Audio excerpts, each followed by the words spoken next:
Hola, bienvenidos a mi canal. En este canal vamos a trabajar lo que vendría a ser el segundo video, la segunda clase, algorítmica y programación. Le puse algorítmica de la programación, pero la cátedra es algorítmica y programación. Para aquellos que están aprendiendo programación orientada a objetos, recuérdense que en el módulo 2 de la carrera de ingeniería informática, eh, pasamos a la parte que es la programación orientada a objetos, ¿verdad? Que es una forma, un enfoque más avanzado y se va a manejar el lenguaje C Sharp, que es un lenguaje que es puro a objetos. Entonces vamos a hacer los ejemplos con este lenguaje y en esta segunda parte vamos a ver los fundamentos, elementos básicos de esta tecnología. Vamos a pasar la lámina, ¿verdad? Entonces, como les venía diciendo, estamos viendo los fundamentos de programación orientada a objetos con el lenguaje C Sharp. Vamos a manejar conceptos esenciales y aplicaciones prácticas, ya que vamos a utilizar un compilador en línea llamado PySci.io para ver cómo funcionan estos ejemplos. Tenemos en primer lugar los conceptos de clase y objetos. En la primera parte vamos a ver los conceptos fundamentales en la cual tenemos que definir lo que es una clase. Esta definición de lo que es la clase se trata de una plantilla o molde que define las características y comportamientos comunes de un conjunto de objetos. ¿Y qué es un objeto? Pues el objeto es la instancia de una clase con sus propios datos y comportamientos específicos. Es decir, que la clase es una abstracción, es la idea, es el diseño, y el objeto es su concreción. Es decir, cuando pasa a la memoria del computador y se ejecuta en el procesador, obtenemos de esa clase un objeto real, un objeto existente, y se le conoce con la palabra instancia, es decir, la instancia de una clase que es una abstracción se concreta y podemos tener múltiples objetos de una misma clase. O sea, se pueden instanciar múltiples cantidades de veces. Diferencias claves entre una clase y un objeto, volvemos a decir, la clase es una definición abstracta, es un diseño mental, objetivo, planificado, ¿verdad? Es un borrador, ¿verdad? No ocupa memoria y por otro lado funciona como una plantilla o un prediseño, ¿verdad? El objeto, en cambio, es una entidad concreta, está ejecutándose en memoria, toma espacio en el procesador, ¿verdad? Y está funcionando de manera real, ¿verdad? Ocupa memoria, que ya lo vengo diciendo, ocupa memoria, espacio en el procesador y se considera no una plantilla, sino una instancia, algo que se está concretando, ¿verdad? Entonces, los componentes de una clase parten primero los atributos, ¿verdad? Que son datos o propiedades. Por lo menos los atributos de una persona sería, por ejemplo, el color de su piel, su edad, el sexo, la estatura, el peso, color de los ojos, atributos. Métodos son sus comportamientos. Por lo menos en una persona los comportamientos pueden ser sentarse, hablar, caminar, respirar, bañarse, comer, ¿verdad? Trabajar, dormir, que son comportamientos que vienen dados en común en todas las personas. Propiedades, pues la forma en que se accesa los datos. Por lo menos en una persona hay propiedades que son ocultas o privadas, como sus órganos internos que no son visibles, como hay otros que son públicos o son visibles, por ejemplo, su piel, sus ojos y su expresión al hablar, las palabras que él dice, indica. Sin embargo, algo que es protegido son sus pensamientos. Entonces tenemos la visibilidad de estas propiedades, ¿verdad? Ejemplo, clase persona, atributos, en el caso de la persona volvemos a repetir, nombre, edad, género, etcétera. Los métodos o comportamientos como caminar, hablar o comer, ¿verdad? Fíjense que llevan el símbolo de una función para aquellos que venimos trabajando la programación clásica o la programación académica, ¿no? Que es la programación que se le conoce como imperativa procedimental. Propiedades, por lo menos el nombre y la edad pueden ser propiedades que pueden almacenarse, ¿verdad? Ok, clase y objetos, parte 2, sintaxis para definir una clase. En este lado, aunque se ve muy pequeño, en este lado que vemos aquí, estructura básica, vemos la clase persona, ¿verdad? Y la clase persona va seguido por atributos en la parte superior o campos, y después de los campos para abajo vienen sus comportamientos, que se separan en dos tipos. El constructor, que es un comportamiento que se ejecuta en el momento que el objeto se crea en memoria o se genera la instancia. Cuando yo produzco una instancia, el constructor automáticamente se ejecuta sin necesidad de que tú le hagas un paso de mensaje. En cambio, los métodos tú los puedes escribir, los puedes implementar escribiéndole código internamente, pero ellos solo se ejecutan si tú haces un llamado a ese objeto. En el caso de la programación anterior, la programación imperativa, se llamaría llamar a la función, pero aquí no se utiliza la palabra llamar a una función, sino que se le pasa un mensaje al objeto, que es como su equivalente. Y entonces fíjense que dice public, indica que toda esta clase es pública, es visible. Sin embargo, los atributos son privados, es decir, tú no puedes acceder directamente al nombre ni a la edad. A lo que sí puedes acceder al constructor y a sus métodos, ¿verdad? Sin embargo, recuerden que el constructor se ejecuta de forma automática, de forma implícita, mientras que los métodos tienen que ser llamados explícitamente. Si tú no invocas el método, él no va a funcionar. ¿Y cómo se hace? A través del paso de mensaje al objeto. Entonces, al crear instancia de objetos, declaramos la variable de tipo clase, persona de tipo P de tipo persona, ¿verdad?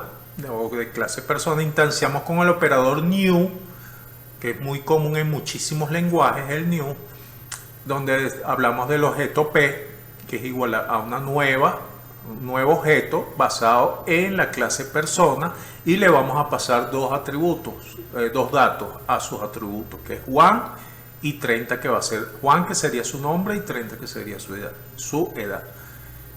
Tercero, la declaración e instanciación en una línea, o sea, en una sola línea, nosotros podemos realizar la creación del objeto a través de indicar la clase a la que pertenece el objeto P, que en este caso es P de tipo persona, de la clase persona, new, que indica créalo en memoria y darle su espacio en el procesador para que funcione o se active, ¿verdad? Y esta persona va a recibir dos parámetros. En este caso, o sea, tiene dos parámetros y va a recibir estos argumentos, que es Juan, Juan y 30 vendrían a ser los parámetros. Y los argumentos serían para Juan, el nombre, y 30, que sería su edad. Uso del constructor, característica del constructor, tienen el mismo nombre que la clase. Si la clase es persona, el constructor se llama persona. Si la clase se llama borrador, el constructor se llama borrador. Si la clase se llama figura geométrica, el constructor se debe llamar figura geométrica. Entonces no tienen tipos de retorno, nunca retornan, no necesitan retornar porque se ejecutan de manera automática al momento de que se crea la instancia, es decir, se ejecutan con el new. Se ejecuta al crear el objeto y puede tener parámetros, como vimos antes. Pueden haber múltiples comportamientos, o sea, sobrecarga. Esos parámetros pueden utilizarse para realizar sobrecarga, por ejemplo. Yo puedo sobrecargar valores que sumen enteros, o sobrecarga sería si envío flotantes, con coma flotante o decimales, y él sobrecarga la función. Es decir, le es indiferente si estás enviando números flotantes, enteros, binarios o de cadena. Entonces, ejemplo de uso, aquí vemos primero vimos la estructura básica del programa, ¿verdad? La clase persona como estructura básica, y cuando se va a ejecutar necesitamos una clase programa que contenga obligatoriamente la función main principal, que la mayoría de los lenguajes orientados a objetos puros tienen esa función main, porque bien, es heredado del C++ y del C, ¿verdad? Pero internamente debemos crear los objetos necesarios a partir de la clase persona. Podemos crear esas instancias, ¿verdad? O esos objetos y invocar a los métodos explícitos que él contiene. Recuerde que el constructor trabaja de forma automática, pero hay otros métodos que no trabajan de forma automática, no están implícitos, sino que deben ser invocados o pasársele un mensaje al objeto. En este caso, persona1.saludar, se le está pasando un mensaje a persona 1 y el mensaje es saluda o saludar. Entonces llama ese método para que se ejecute. En el caso de persona 2 se le pasa un mensaje que es saludar, que es su método. En el lenguaje C++ eran funciones miembro, en el lenguaje C se le llamaban funciones, pero en la programación orientada a objetos lleva las dos partes. Lleva el objeto, un punto y el método. Entonces cambia el nombre a método en vez de funciones. Buenas prácticas. Usar propiedades en lugar de campos públicos, ¿verdad? Seguir convención de nombres, Pascal Key para clases y métodos. Eso depende del lenguaje, ¿no? Este Pascal Key no es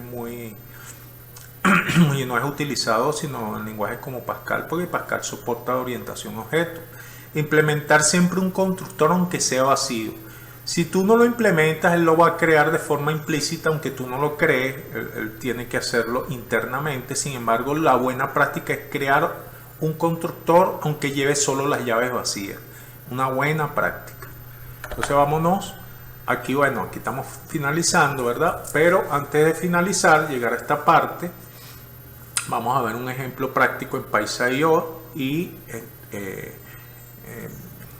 recuérdense que deben suscribirse, ¿verdad? Les recomiendo también que den like si les gusta y hacerme los comentarios. Recuérdense que en algunos casos, algunas de las personas que ven este video no forman parte de mis estudiantes, y si son mis estudiantes deben demostrar que están participando, y es importante que se reflejen en los comentarios y en la suscripción, ¿verdad?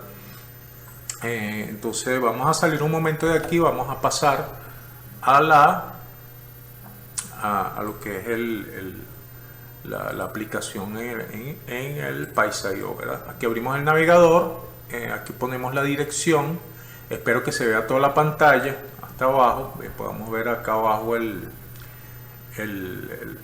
la consola que trae Paisa.io. Paisa.io es la plataforma en línea que yo utilizo, que es la que yo recomiendo. Se pueden utilizar otras siempre y cuando el estudiante garantice que yo pueda revisar el código de forma directa. Yo no recibo códigos por mi correo ni por el Google Classroom, sino trabajo en línea con enlaces. Eso me da más seguridad de que no van a caer archivos con virus o que el archivo esté corrupto y no funcione. Aquí podemos ver todo y yo inclusive hasta puedo intervenir en el código y revisarlo, ¿verdad? Entonces lo importante es que la aplicación que recomiendo de cabecera es Paisa.io. Entonces aquí podemos ver un programa, y ese programa yo le puse este nombre, va a estar visible para que ustedes lo puedan acceder. Se llama módulo 2-ejemplo 1, que es de este video. Y tiene dos pestañas. La primera pestaña main que están viendo aquí, la segunda que es persona. Persona la estoy marcando de primera porque esa es mi plantilla, esa es mi clase principal, se llama persona. Aquí pueden observar los dos atributos, nombre y edad. Nombre es una cadena privada, no puedes acceder al nombre directamente como pasa en el lenguaje C o en el lenguaje Pascal originario o procedimental o imperativo. Y edad, que es un entero y está privado. La única manera de acceder a estas variables es a través de sus métodos. El método constructor que ven aquí abajo, public persona, recibe dos parámetros. Aquí están escritos, son los argumentos: cadena nombre y entero edad. Y los parámetros que va a recibir va a depender de lo que coloque el usuario para enviar. Y a su vez, este constructor se va a encargar de tomar tanto los parámetros para nombre y edad y los va a guardar internamente dentro de la clase. Una vez hecho eso, el usuario explícitamente puede llamar al método saludar pasándole mensaje al objeto para que se imprima en pantalla algún tipo de acción. En este caso va a imprimir hola soy y va a imprimir el nombre que va a estar ahí guardado. También pude haber agregado otra impresión que diga hola soy, nombre con edad tal, pero lo vamos a dejar así de sencillo porque es el ejemplo que yo les puse. Muy bien, ¿quién ejecuta este código? Necesitamos una pestaña que diga main.cs o principal, donde tengo la clase programa. También se le puede llamar clase principal, porque está en inglés. Pude haberle puesto clase programa con la A, ¿verdad? Si yo quería, lo vamos a dejar así, clase programa. Static Void Main es la rutina principal obligatoria que debe tener un programa en C#. Y string corchetes arg, que indica que va a recibir argumentos. En este caso vamos a crear el primer objeto, persona 1, de tipo persona. Está guiado por la clase que vimos anteriormente, esta que está aquí. El new, que indica crear el objeto concretamente en memoria, darle espacio en el procesador. Y va a recibir dos parámetros. El primer parámetro, Ana, que es el nombre, y 25 para el parámetro o el argumento, en este caso que es edad, y Ana, el argumento vendría a ser el nombre. El parámetro es Ana y 25. Un segundo objeto llamado persona 2, comando new, para que se ejecute y se concrete y se cree en memoria, se instancie, esa es la palabra exacta. Va a recibir ya Carlos como nombre y 32 como edad. ¿Quién lo va a recibir? El constructor. Lo recibe aquí, nombre y edad, y lo guarda internamente en los atributos privados. Y una vez que quedan guardados en los atributos privados, pasamos un mensaje al primer objeto indicándole que ejecute el método saludar. Si él ejecuta el método saludar en el primer caso, va a imprimir aquí System Console Login Line, hola soy Ana, porque fue el primer objeto que yo mandé a le pasé el mensaje. Al segundo objeto, persona 2, le voy a pasar un mensaje que es también al mismo método saludar, y por lo tanto ahí iría aquí e imprimiría Carlos, porque son dos objetos diferentes que son idénticos internamente, pero tienen diferentes datos guardados. Entonces, si ejecutamos aquí, ustedes verán, ¿verdad? Se llena la barra, dice SUSEC, indicando que no han habido errores de compilación o del intérprete, y vemos el resultado en la salida. Aquí donde ven la salida, dice hola soy Ana para el primer objeto y hola soy Carlos para el segundo objeto. Si yo quiero darles entrada en PyCO, voy a entrar y aquí escribo porque él no pone una consola, un prompt con consola de entrada, sino que se tiene que hacer aquí de manera manual. Entonces hay que aprender a adaptarse a esta plataforma para los ejercicios que vamos a hacer más adelante, pues, y las tareas que deben entregar. Entonces ya tenemos finalizado el ejemplo, ¿verdad? Recuerden que aquí tienen que poner su foto, agreguen un perfil donde se vea su nombre, ¿verdad? Los programas deben ir identificados con su nombre arriba. En la parte de arriba ustedes pueden agregar algo así, ¿verdad? Le ponen autor, Luis, aquí Luis, Alfredo y Yanizar López. No se olviden del apellido de su madre, que es muy importante. Cédula de identidad. Si quieren, eso podría ser opcional, pero sí es importante la fecha. Bueno, hoy tenemos 17 del 10 del 2025 para que ustedes lleven un control de su programa. Entonces es bueno que se identifique su programa a la hora de la revisión, que yo pueda ver claramente los nombres del autor o los autores, si son varios. Bueno, entonces hasta aquí lo vamos a dejar, ¿verdad? Ya llevamos 18 minutos del video, 20 minutos es mucho. Y bueno, recuerden comentar, suscribirse y nos vemos en una próxima entrega en el video número 3. Hasta pronto. Nos vemos, cuídense.